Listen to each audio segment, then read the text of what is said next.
Good morning my dear students. जैसा कि मैंने आपको पहले बोला था कि नेक्स्ट वीडियो मेरा 3 मॉडल्स पर होगा, 7, 8, 9। Number 7 must not, number 8 should और नंबर 9 ought to। इससे पहले मैंने आपको 6 मॉडल्स क्लियर कर दिए हैं, can, code, may, might, must और मस्ट का एंटोनिम नीड नॉट। इनमें किसी में भी आपको कोई भी डाउट्स रेज कर रहा हो, दिमाग में डाउट्स क्लियर कर रहा हो, डाउट्स को रेज कर रहा हो, तो आप वहाँ पर उस कंडीशन में कमेंट सेक्शन में जाकर मुझसे क्वेश्चन कर सकते हैं, आप पूछ सकते हैं। तो प्रयास में करूँगा वहाँ रिप्लाई देने का। अदरवाइज आप इसके बारे में बिल्कुल वरी ना करें, क्योंकि नेक्स्ट जो वीडियो मैं बनाऊँगा एक कंबाइंड, वो सभी का बहुत शॉर्ट होगा, बेहतरीन होगा। और आफ्टर ऑल द मॉडल्स मैं आपको एक ड्रिल वर्क की शीट दूंगा बाकायदा, इसमें आपको पूरा का पूरा प्रैक्टिस कराऊंगा कि वो चीज़ वहाँ क्यों है। Without helping feature, without the help of feature I will teach you how to put the real answer there as model.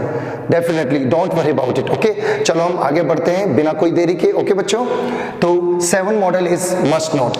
Must not, it is always used for prohibition. Prohibition, prohibition का clear मतलब होता है, ध्यान से समझना, किसी भी चीज के लिए निषेध करना, वर्जित या मनाही। अब इसमें कौन कौन सी चीजें आती हैं? बहुत सी चीजें आती हैं। पेरेंट्स मना करते हैं कि आपको कभी भी ना तो तंबाकू चबाना है, ना चरदा खाना है, ना कोई पान मसाला गुटखा खाना है, ना ही कभी वाइन पीनी है, चाहे वो किसी भी रूप में हो।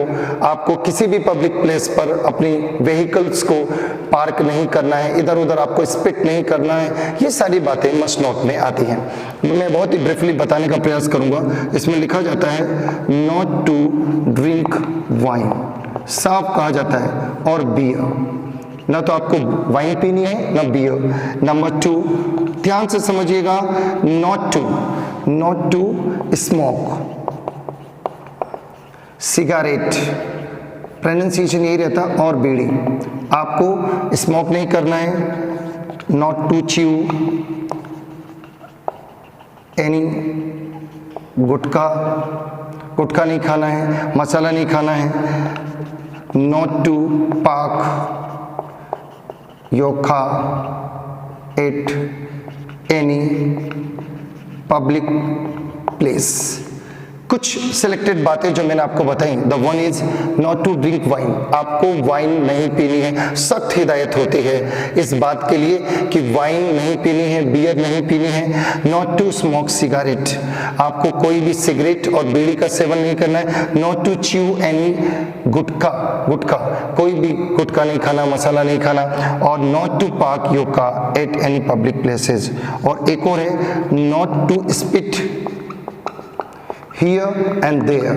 प्रोनाउंसिएशन का बहुत ध्यान रखने का प्रयास मैं करता हूँ, ताकि जो बच्चे मुझे सुनते हैं, जो भी लर्नर्स मुझे सुनना चाहते हैं, उनको कोई भी डाउट्स ना हो मेरे प्रोनाउंसिएशन के बारे में। क्योंकि because without pronunciation you are not able to teach the students in a very good manner. इसी क्रम में हमने 5 चीजें देखी। लास्ट है नॉट टू स्पिट। स्पिट होता है थूकने के अर्थ में, कहीं भी इधर उधर हमें नहीं थूकना चाहिए। ये 5 चीजें आपकी प्रोहिबिशन में आती हैं। और अब ये भी अच्छे से लर्न रखें कि तीनों मॉडल्स के साथ सब्जेक्ट के रूप में मस्ट और जो दूसरा मॉडल हमने पढ़ा था नीड नॉट, उनमें जैसे सब्जेक्ट यू होता है, ठीक इसी तरह इसमें भी यू होता है। तो ये चीजें, ये सब इसमें फीचर्स हैं, ये आपको ध्यान रखना है। ठीक, फीचर्स का मतलब फीचर प्रोहिबिशन है, लेकिन ये जो चीजें 5 पॉइंट हैं, ये 5 पॉइंट कहीं ना कहीं वेरी वेरी इंपॉर्टेंट नोट्स हैं। ये वो चीजें हैं जिससे आप ये फाइंड आउट कर पाते हैं कि प्रोहिबिशन होता है क्या है, निषेध किस चीज का होता है, किस चीज के लिए सख्त मनाही करते हैं पेरेंट्स और टीचर्स और हमारे वो सब बुजुर्ग लोग जो हमारे घरों में रहते हैं और जिन्हें ये चीज बिल्कुल पसंद नहीं होती। तो not to drink wine, beer, not to smoke cigarette bidi, not to chew any gutkha, and not to park any car at public places, और not to spit, कहीं भी नहीं थूकना है। ये आपको चीज़ ध्यान से समझनी है, बहुत ध्यान से। इसी क्रम में जैसे हम यहाँ पर एक एग्जाम्पल लेना चाहते हैं, आपको किसी भी चीज़ की जरूरत नहीं है, अपने आप पता चलेगा। यू नॉट आपको गिवन होगा, चाहे आपको एमसीक्यूज आए, चाहे आपको एमसीक्यूज के बिना आए, दोनों तरीके से आप समझ सकते हैं। यू स्मोक बीड़ी, बीड़ी को बीड़ी भी बोलते हैं और बीड़ी भी बोलते हैं। तो आप यहाँ पर किसका यूज कर सकते हैं? मस्ट। वो आपको फीचर के रूप में प्रोहिबिशन दे सकता है, यू मस्ट नॉट स्मोक बीड़ी। अगर गलती से आपने नोट नहीं लगाया, सपोज कीजिए पूरा खाली आता है तो मस्ट नॉट मॉडल होगा, और अगर नोट लगा हुआ है तो केवल आप मस्ट लिखेंगे। नेक्स्ट है यू। आपको ध्यान से समझना है, you must not smoke bidi, you not park your car at public places. आपको सार्वजनिक स्थानों पे गाड़ी को पार्क नहीं करना चाहिए। ध्यान रखिएगा, सबसे कॉमन चीज तीनों ही मॉडल्स में चाहिए के अर्थ में ये है, चाहिए के अर्थ में ये है, और चाहिए के अर्थ में हम इसको भी पढ़ेंगे। तीनों ही एक ही अर्थ में है, बिल्कुल आपको ध्यान रखना है। हाँ, इस तरह से आप यहाँ पर प्रोहिबिशन के रूप में यूज कर सकते हैं। बहुत सारे एग्जाम्पल्स हैं, you must not drink wine or beer, you must not spit here and there. बहुत सी बातें हैं जो बिल्कुल सख्त मना होती हैं, जो आपको ध्यान रखनी है। ये प्रोहिबिशन मस्ट नॉट में आता है। Next model is should. Should it is used for. इसे यहाँ मैंने इसलिए लिखा क्योंकि इसमें एक से अधिक फीचर्स आते हैं। नंबर वन, जो इसमें सभी बहुत इंपॉर्टेंट है, वो ध्यान से समझिएगा। इसका सही प्रोनाउंसिएशन एडवाइस होता है, और ये नाउन है। कई बच्चे कंफ्यूज होते हैं, जब भी सी आ जाए वो नाउन होता है, एस आ जाए तो वो वर्ब कहलाती है। दूसरा फीचर है इसका मॉरल ड्यूटी, बहुत ध्यान से समझिएगा, मॉरल ड्यूटी। तीसरा है मॉरल ऑब्लिगेशन, और फोर्थ है पर्पस। एडवाइस इसको सलाह कहते हैं, नाउन के रूप में होता है क्योंकि ये सी का यूज हुआ है, और एडवाइस एस आने का मतलब है वर्ब। मॉरल ड्यूटी कोई भी नैतिक कर्तव्य, मॉरल ऑब्लिगेशन नैतिक बाध्यता, नैतिक मजबूरी, और पर्पस उद्देश्य। यानी मेरा समझाने का क्रम यही है कि एडवाइस में, मॉरल ड्यूटी में, मॉरल ऑब्लिगेशन में और पर्पस में वी ऑलवेज यूज शुड। अब बात आती है पर्पस क्या होता है, बहुत ध्यान से समझिएगा, बिल्कुल ध्यान से। इधर बहुत सीधा सा क्रम है कि मेन वर्ब की फर्स्ट फॉर्म और ऑब्जेक्ट, कुछ भी आ सकता है, और इधर अगर लेस्ट हो, बिल्कुल ध्यान रखिएगा, तो सब्जेक्ट के ठीक बाद हमेशा शुड होगा। That is a trick. बहुत अच्छे से ध्यान रखिएगा, वेरी सिंपल। इंपेरेटिव सेंटेंस की तरह इसका प्रयोग होता है। Run fast लेस्ट you miss the train और बस। तेज दौड़ो, कहीं ऐसा ना हो कि आप ट्रेन को खो दें, बस को खो दें। कई बार हम बहुत जल्दी में होते हैं, ट्रेन, हमें लगता है ट्रेन छूटने वाली है, तो हमें बहुत जल्दी आना पड़ता है। तो ऐसी स्थिति में कोई हमें ये सुझाव देता है कि जल्दी दौड़ो, ट्रेन ना छूट जाए, बस ना छूट जाए, इसीलिए हम इसका यूज करते हैं। जैसे हम यहाँ यूज करते हैं, run fast लेस्ट you should miss the train और द बस। ठीक है, तो यहां पर हमने किसका यूज किया? शुड का प्रयोग किया। शुड का प्रयोग करने के पीछे रीजन था लेस्ट, यानी लेस्ट से हमें ये पता चला कि बाद में आने वाला मॉडल 100% केवल शुड होगा। याद रखिएगा, lest is a connector which has negativity, जिसमें नॉट छिपा होता है। ऐसा ना हो कि इसको हिंदी में कहते हैं तेज दौड़ो। सेकंड एग्जांपल है, आप बहुत अच्छे से ध्यान रखना, वर्क हार्ड, कठोर मेहनत कीजिए। लेस्ट यू नॉट पास, यानी यहां पर बताया गया है कठोर मेहनत करो, ऐसा ना हो कि तुम फेल हो जाओ, पास नहीं हो। किसका यूज करेंगे हम? शुड। एज मॉडल किसका यूज करेंगे? शुड का प्रयोग करेंगे। अब ध्यान से देखिए, शुड का प्रयोग किया हमने, अब ध्यान से देखिए हमने यहाँ शुड का प्रयोग किया, तो इस तरीके से यूज होता है। ये तो चीज है पर्पस को शो करने वाली। अब एडवाइस में सिंपल सी बात है, यू ओबे योर पेरेंट्स आपको ध्यान रखना है। यहाँ क्या आएगा, आपको अच्छे से ध्यान रखना है, शुड आएगा। शुड क्यों आएगा? क्योंकि ओबे, चाहे पेरेंट्स हो, एल्डर्स हो, हमारे वृद्ध माता पिता हो, चाहे हमारे अंकल हो, आंट हो, कोई भी जो हमसे उम्र में बड़े हैं, हमें सभी को ओबे करना है। उनकी हर अच्छी बात को ओबे करना है, उनकी हर पॉजिटिविटी को समझना है, उनको हमेशा ओबे करना है, ताकि उनका आशीर्वाद, उनकी दुआएं हमें हमेशा आगे बढ़ाएं और हमें आगे कहीं ना कहीं वो सार्थकता की ओर ले जाएं। ठीक है। Number 4, you work hard. आपको कठोर मेहनत करनी चाहिए, शुड आएगा। बहुत सिंपल है।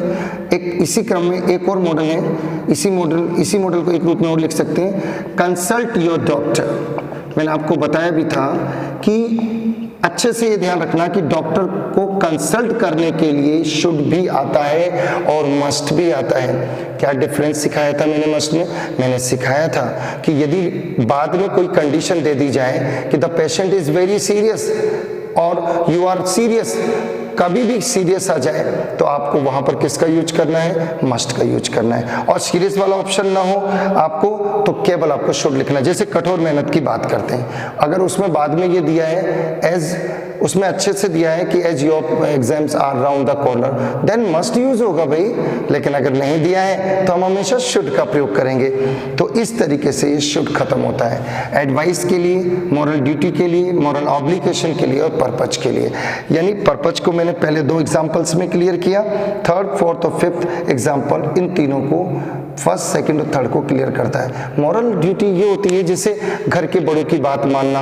अचानक सपोज कीजिए आप बहुत ऐसा सीरियल देख रहे हैं जिसे आप छोड़ नहीं सकते, या मैं कहूँ हम वर्ल्ड कप फाइनल का मैच देख रहे हैं और भारत और पाकिस्तान की टीम आमने सामने है, वर्ल्ड कप फाइनल, और लास्ट बॉल है और 2 रन चाहिए हैं। ऐसी स्थिति में अचानक घर के किसी मेंबर की तबीयत बिगड़ जाती है, कुछ हो जाता है और आपको जाने के लिए कहा जाता है, मेडिसिन लाने के लिए या डॉक्टर को बुलाने के लिए, कॉल करने के लिए, तो वहां पर ये नैतिकता है आपकी कि आपको वर्क करना पड़ेगा। लेकिन ये इसीलिए इसे एक मॉरल ऑब्लिगेशन भी कहते हैं, बाध्यता, कि नैतिकता आपको कहीं न कहीं बड़ों का सम्मान करने के लिए बाध्य करती है। लेकिन बाध्य करना वो चीज़ पॉजिटिव है, गलत नहीं है। बड़ों को तो मानना ही चाहिए, हमें बहुत जरूरी है। और ये मॉडल्स कहीं ना कहीं हमें बड़ों का सम्मान करने के लिए अग्रसर करते हैं और हमें करना भी चाहिए, क्योंकि उन्हीं का आशीर्वाद है जो आपको जीवन में, आपके करियर में आपको बहुत आगे ले जाएगा।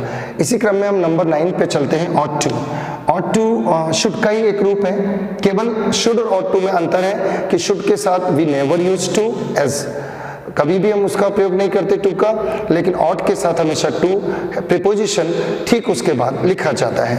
अच्छा, features are same, it is also used for, वही चीजें हैं इसमें, केवल इसमें पर्पस नहीं है। नंबर 1 एडवाइस, एडवाइस अब बोला जाएगा, एडवाइस नहीं होता, ठीक है, ये भी है नाउन है। नंबर 2 मॉरल ड्यूटी, ध्यान से समझिए। Number 3 moral obligation. मैं इसे पहले से लिख के भी पढ़ा सकता था, पर मुझे लगता है कि मुझे वो चीज़ क्लियर करनी चाहिए आपको अच्छे से। Advice, moral duty, moral obligation. अंतर क्या है कि इस मॉडल के साथ हमेशा टू आता है, ये आपको अच्छे से ध्यान रखना है। ऑट टू, इसका सही प्रोनाउंसिएशन है ऑट टू, ठीक है। जैसे इसमें भी यू सब्जेक्ट होता है। फॉर एग्जाम्पल हम इसके कुछ उदाहरण लेते हैं, ध्यान से देखिएगा। नंबर 1 यू डिसओबे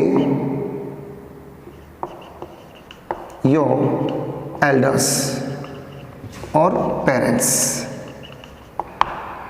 हमें कभी भी अनादर नहीं करना चाहिए हमारे बड़ों का और मम्मी पापा का। तो आप देखिए यहां शुड नहीं आ सकता बिकॉज ऑफ टू, यहां मॉरल ड्यूटी है, ये एक एडवाइस भी हो सकता है और एक मॉरल ऑब्लिगेशन भी हो सकता है, because the presence of to indicates that we always use here ought as modal, not to should.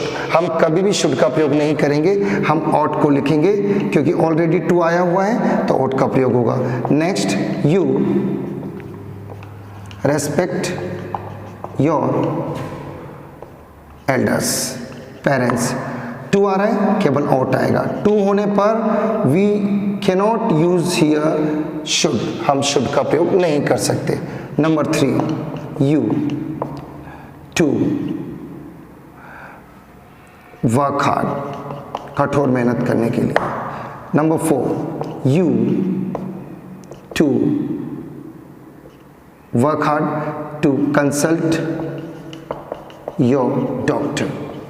देखिए ध्यान से, ऑलरेडी टू की प्रेजेंस है और टू की प्रेजेंस हमें इस चीज को इंडिकेशन देती है, इस चीज को एक्सप्लेन करती है कि हम यहाँ पर शुड नहीं लिख सकते, हमें केवल ऑट का यूज करना है मॉडल के रूप में। इस चीज को आपको बहुत अच्छे से ध्यान रखना है, ये वो तरीका है। मैं एक बार छोटा सा बहुत ही ब्रीफली मैं एक बार समझाना चाहूँगा। Must not, it is always used for prohibition, इसका प्रयोग हमेशा प्रोहिबिशन के लिए होता है, जिसे हिंदी में निषेध, वर्जित या मनाही कहते हैं। Not to drink wine or beer, beer पीने के लिए, उसको ड्रिंक करने के लिए मना किया जाता है, वाइन पीने के लिए मना किया जाता है, स्मोकिंग के लिए मना किया जाता है, च्यूइंग के लिए मना किया जाता है, किसी मसालेदार चीज को च्यू न करें, सुपारी भी इसमें आती है। पार्क करना, गाड़ी को आप अपने रेजिडेंस में पार्क कीजिए, जहाँ पार्किंग स्पॉट्स बने हुए हैं वहां आप गाड़ी को पार्क कीजिए, बट आप पब्लिक प्लेसेस में कैसे पार्क कर सकते हैं? इतने रश वाले एरियाज में बहुत प्रॉब्लम्स होती हैं, नहीं कर सकते। Not to spit here and there, कई लोगों की आदत होती है गुटखा खाकर इधर उधर स्पिट करते हैं, दैट इज नॉट गुड, ध्यान रखिए। तो इसमें हमने ये एग्जाम्पल समझा है, you must not smoke bidi or cigarette, you must not park your car at public places. इसी क्रम में हम चलते हैं शुड की ओर। It is used for advice, moral duty, moral obligation, purpose, list. Purpose हमने में भी पढ़ा और माइट में भी पढ़ा। वहां पर पर्पस सो डेट के लिए आता है क्योंकि दोनों क्लोजेस के बीच में सो डेट था, लेकिन यहाँ दोनों क्लोजेस के बीच में ये क्लोजेस हैं 1 and 2, पीछे ऑब्जेक्ट भी है, जरूरी नहीं ऑब्जेक्ट के रूप में आए, यहाँ एडवर्ब भी आ सकता है मेंबर के साथ। बट एक बात ध्यान रखिए कि अगर कनेक्टर के रूप में लेस्ट आए तो आपको हमेशा बाद में, सब्जेक्ट के बाद में शुड का प्रयोग करना है। रन फास्ट, तेज दौड़ो, ऐसा ना हो कि आप ट्रेन या बस को खो दो। बहुत कठोर मेहनत करो, ऐसा ना हो, लेस्ट। ऐसा ना हो कि आप पास ना हो, शुड नॉट पास, ये ध्यान रखना। You should obey your parents, you should work hard, you should consult your doctor। हमने जब ये पढ़ा तो हमने ought to को भी पढ़ा should के बाद। both are same, the difference is purpose। यहाँ हम lest यूज करते हैं but we never use lest in ought to। एक और डिफरेंस है दोनों में। in should we never use to after should and in ought we always use to after ought। बिल्कुल ध्यान से समझना, मैंने बोला should के ठीक बाद to नहीं लिखते और ought के ठीक बाद हमेशा to का प्रयोग करते हैं और पर्पस इसमें नहीं होता, बाकी सारी चीज़ें सेम होती हैं। मैंने आपको बोला था कि मैं कुछ मीनिंग्स आपको ज़रूर बताऊंगा अच्छे से ताकि आपको कोई प्रॉब्लम ना आए, लेकिन मीनिंग्स का मैं एक अलग वीडियो बनाना चाहता हूं जिसमें मैं बहुत सारे मीनिंग आपको लिखाऊंगा, नियर अबाउट 20 to 30, जिन्हें एक एक करके मैं एक्सप्लेन करूँगा। बस एक बात ध्यान रखें, जैसे कुछ शब्द होते हैं वो बहुत ही आपको अच्छे से समझने हैं, ध्यान रखने हैं। छोटे शब्दों का प्रोनाउंसिएशन बहुत ध्यान से समझना है। जैसे मैं थोड़ा सा बताना चाहूँगा, जैसे एक शब्द है आई, लोग इसे बोलते हैं आई, ऐसे लिखते नहीं, कभी भी एक साथ दो आने वाले स्वर, इन्हें ग्लाइड्स भी कहते हैं, ध्यान रखिएगा, स्मॉल होते हैं, बड़े नहीं, आई इस तरह से लिखते हैं और इसका फोनेटिक बनता है आई, ये वाला। अब फोनेटिक्स में मैं चीज़ें बताऊंगा, लेकिन मेरा मन था कि मैं कुछ बातें जरूर बताऊं, जैसे यू। अब यू इसको लिखते हैं यू, तो मूल अक्षर इसका यह है और इसमें बड़े ऊ की मात्रा है। यह को फोनेटिक में जे और ऊ को ऐसे लिखते हैं, दैट इज फोनेटिक सिंबल। अभी नहीं सिखा रहा हूँ, but in order to increase your curiosity, आपकी क्यूरियोसिटी बढ़ाने के लिए, इंक्रीज लेवल को और अच्छा करने के लिए मुझे ये बताना पड़ रहा है। आई, यू, बहुत अच्छे से बोले, इसका प्रोनाउंसिएशन है इज। बिल्कुल ध्यान रखें, इन सारी चीज़ों का आपको ध्यान रखना है। जैसे मैं बात कहूँ विल नॉट को शॉर्ट में बोलते हैं वांट, आपको पता होना चाहिए, वांट क्या बोलते हैं बेटा, वांट, ये बिल्कुल ध्यान रखो। नंबर 3 इज, नंबर 4 वांट, और नंबर 5 पे मैं लाता हूँ शैल नॉट, तो शैल नॉट को शॉर्ट में बोलते हैं बच्चों शाल। कोई भी 5 थिंग्स मैं आपको बताने का प्रयास करूंगा हर वीडियो के अंत में जब मेरा वो पर्टिकुलर टॉपिक होगा, ताकि कुछ ना कुछ ऐसा तो हो जिससे हमारे बच्चे समझ सकें। Models are very easy to understand, to learn. तो अपने सबकॉन्शियस माइंड को ज़बरदस्त बनाइए। एक बात मैं अच्छे से बता दूं कि एक बहुत अच्छा तरीका है, कई बच्चे रटने का प्रयास करते हैं। No, that is wrong manner. आपको कभी रटना नहीं है। आप क्या करो, उस चीज को पढ़ो, समझो और लिखो। By writing you can easily learn everything. आप बहुत अच्छे से समझ सकते हैं। आपने कभी देखा, बहुत ध्यान से समझना, अपन कभी भी कुछ शब्द बोलते हैं, जैसे थैंक यू बोलते हैं, पार्डन मी बोलते हैं, सॉरी बोलते हैं, तो इनके लिए आपको सोचना पड़ता है कि नहीं ना, तो ठीक वही चीज इनमें होती है कि जब आप इस चीज को बार बार पढ़ोगे और पढ़कर लिखोगे तो वो चीज आपकी बहुत अच्छे से हो जाएगी। इस चीज का आपको ध्यान रखना। बहुत अच्छे से आप अगर पढ़ोगे तो बहुत आगे बढ़ोगे। और जैसा कि मेरी कोटेशन है, success comes to those who dare to act. Success उसी को मिलती है जिसमें साहस होता है कार्य करने का। और मुझे पता है मेरे सारे जितने भी लोग मुझे वॉच कर रहे हैं, मुझे ध्यान से सुनने का प्रयास कर रहे हैं, मुझसे कुछ सीखते हैं, वो बहुत अच्छे वॉचर हैं, वो बहुत अच्छे लर्नर बनेंगे, क्योंकि उन्हें ये पता है कि सुनने के साथ साथ अगर आप लिखना भी सीखें और drill work, that is very essential. मुझे इसका ड्रिल वर्क कराना है, पर मैं ड्रिल वर्क के लिए अलग से कुछ नहीं भेजूंगा। मैं बोर्ड पर ही सारी प्रैक्टिस लिखूंगा, नियर अबाउट 20, और 20 प्रैक्टिसेस को मैं 15 से 20 मिनट तक अच्छे से एक एक चीज क्लियर करके आपको समझाऊंगा। तो आप इसके बारे में बिल्कुल वरी न करें। इस तरह से हमारे 9 मॉडल क्लियर होते हैं। अब मैं एक साथ प्रयास करूंगा कि 4 मॉडल्स आपको टीच करूं। पहले इन मॉडल्स को आप अच्छे से समझें। फिर भी अगर आपको कोई क्वेश्चन हो, आपके दिमाग में कोई क्वेश्चन रेज हो, बार बार आ रहा हो, तो आपको बिल्कुल उनको पूछना है। और मैं तैयार हूँ आपकी मदद के लिए, आपकी मेहनत के लिए। अभी 2-3 दिन मुझे डिले हो गया किसी रीजन से, और इसके बाद और अच्छे प्रयास के साथ और अच्छे मेहनत और अपनी पूरे कॉन्फिडेंस के साथ मैं आपके सामने आऊँगा आपको बेहतरीन से बेहतरीन पढ़ाने के लिए। ओके, बाय बच्चों, हैव ए नाइस डे।